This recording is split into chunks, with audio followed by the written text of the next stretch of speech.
Assalamu alaikum wa rahmatullah wa barakatuh, dear brothers and sisters. Today, we will talk about one of the most powerful tools that Allah has gifted us, dua. When we want something, when we are in need, when our hearts yearn for something, we turn to the one who has control over all matters, Allah subhanahu wa ta'ala. Being a form of worship itself, dua is one of the amazing rituals of Islam as you are directly calling upon the Almighty, Allah subhanahu wa ta'ala. It is a beautifully intimate conversation between you and the one who created you. By making dua, you are requesting Allah subhanahu wa ta'ala to fulfill your desires and wishes. For many people, dua works like therapy, giving them a sense of calm and relief that when no one listens to them, Allah subhanahu wa ta'ala does, and He subhanahu wa ta'ala even replies by answering your prayers and giving you whatever you wished for. The term dua is an Arabic word meaning supplication, invocation, and request. According to Al-Katabi, dua is calling out to Allah for help. It is a supplication and plea made by the servant to Allah subhanahu wa ta'ala alone, asking for the Almighty's support throughout the different phases of life. In other terms, it is a form of zikrullah, remembrance of Allah subhanahu wa ta'ala, and ibadah, worship. The Quran and Sunnah of Prophet Muhammad peace be upon him comprise various duas, each dedicated to a specific purpose or life event. The Messenger of Allah has highly encouraged the Ummah to recite these duas as they will prove beneficial in both worlds. Prophet Muhammad peace be upon him said, "Dua is worship itself." Then the Prophet Muhammad recited this verse, "Your Lord says, call upon me and I will respond to you. Verily, those who disdain my worship will enter hell in humiliation." 40:60, Tirmidhi. Our lives in this world are characterized by fluctuating conditions that make us either sad or happy. No person experiences a life full of misery or perpetual bliss. Instead, life is a test, a mixture of emotions and experiences, and the power to face them can be only attained through dua. We also make dua because it keeps us humble.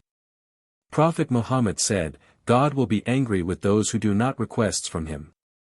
Tirmidhi. Hence, dua is a reminder for us that we are the servants of Allah and so we should only ask Him subhanahu wa ta'ala for whatever we need. Dua is also a reminder of one's closeness with Allah subhanahu wa ta'ala, and when my slaves ask you, O Muhammad, concerning me, then, answer them, I am indeed near, to them by my knowledge. I respond to the invocations of the supplicant when he calls on me, without any mediator or intercessor. So let them obey me and believe in me, so that they may be on the right path. Holy Quran, Surah Al-Baqarah, 2:186.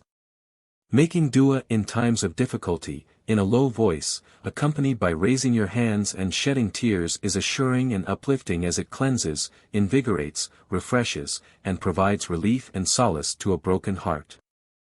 It is the sunnah of Prophet Muhammad to start your dua by reciting a verse that reflects praise towards Allah, O my Lord.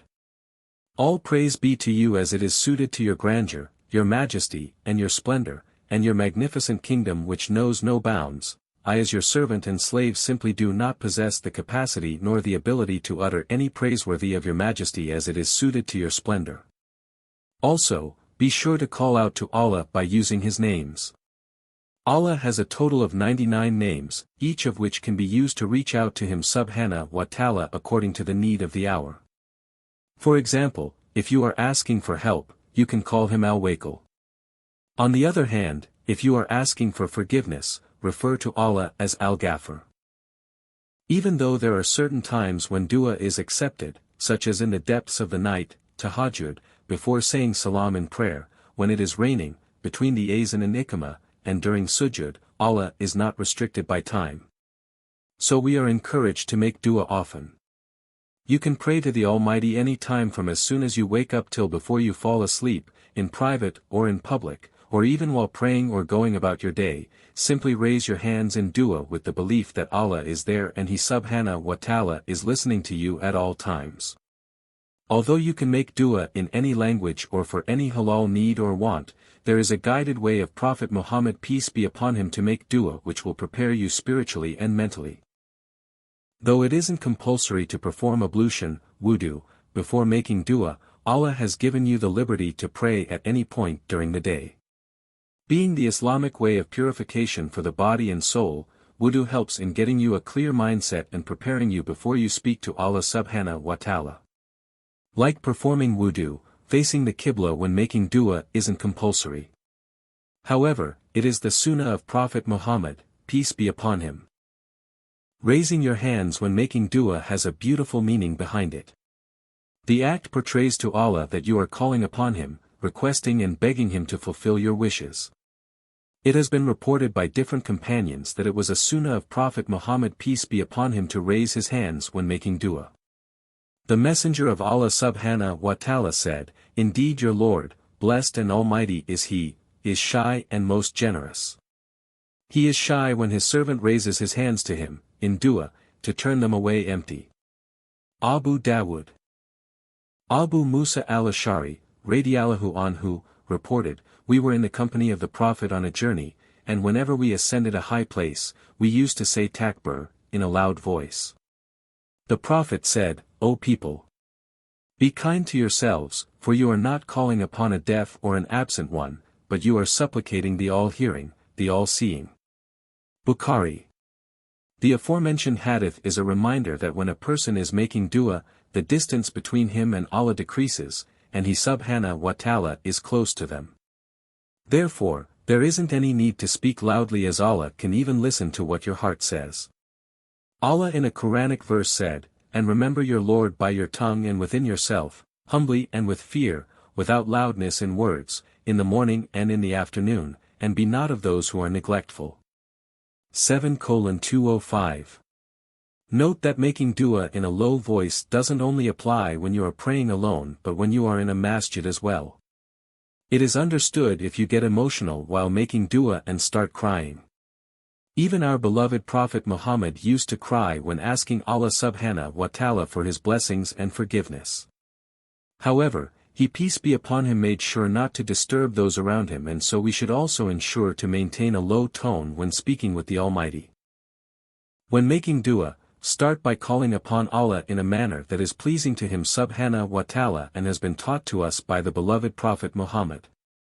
The Prophet Muhammad said, "When any one of you have performed salah, prayer, and wants to supplicate, let him begin with praising his Lord and glorifying Him, then send prayers upon the Prophet. Then he may supplicate for whatever he wishes." Tirmidhi. Followed by this invoke Allah by His names, stated in the Holy Quran, and to Allah belong the beautiful names, so invoke Him by them. 7:180. After this, make sure to send salawat or durud upon the beloved Prophet Muhammad as narrated by Umar ibn al-Khattab. Dua is suspended between heaven and earth and none of it is taken up until you send blessings upon your Prophet. Tirmidhi. When making dua, the most important part is to have complete faith that your dua will be accepted by Allah SWT and He subhanahu wa ta'ala will reply one way or another. The Prophet peace be upon him said, "Allah, may He be exalted, says, I am as my slave thinks I am." Al-Bukhari. According to the hadith of Abu Huraira, make dua to Allah with unwavering certainty of His response. Al-Tirmidhi. If you think well of your Lord, i.e., expect the best from Him, Allah will bestow His bounty upon you and give you in abundance. It is also important to make dua for the ummah in general, for example by saying, "Our Lord, forgive all the believers." As the Messenger of Allah said, "Whoever seeks forgiveness for the believing men and women, Allah will record a good deed for him by each man and woman." Tabarani. Don't miss out on making dua for other people. The Messenger of Allah subhanahu wa ta'ala said, "No Muslim servant supplicates for his brother behind his back but that an angel says, and for you the same." Muslim. People may ask, can dua change destiny? Yes, dua can indeed change destiny. As Muslims, we have a firm belief that everything that happens in our lives is already decided, it is planned and written by Allah subhanahu wa ta'ala and He only has the power to change our destiny. Prophet Muhammad said, "Nothing can change the divine decree except dua." The Messenger of Allah also said, "Nothing increases one's lifespan except good deeds, and nothing repels divine decree except dua. And verily, a person may be deprived for sustenance due to a sin that he does. The dua meets the calamity that has been decreed and wrestles with it, until the day of resurrection." Allah in the Holy Quran says, "And when my servants ask you concerning me, then surely I am very near, I answer the prayer of the suppliant when he calls on me, so they should answer my call and believe in me that they may walk in the right way." 2:186. Dua isn't just a way of communicating with Allah. It is also a sign of hope, faith, and belief that no matter what happens, the Almighty is there, He subhanahu wa ta'ala is listening to us and will help us in our time of need, in the best way. The etiquettes of making dua include doing wudu, facing the Qibla, raising your hands, and calling upon Allah in a low voice. Dua should be made with humility and a soft heart, and must include praise for Allah and salutations on our beloved Prophet Muhammad, peace be upon him, without which dua is incomplete. May Allah accept our duas and grant us what is best in this life and the hereafter. Ameen.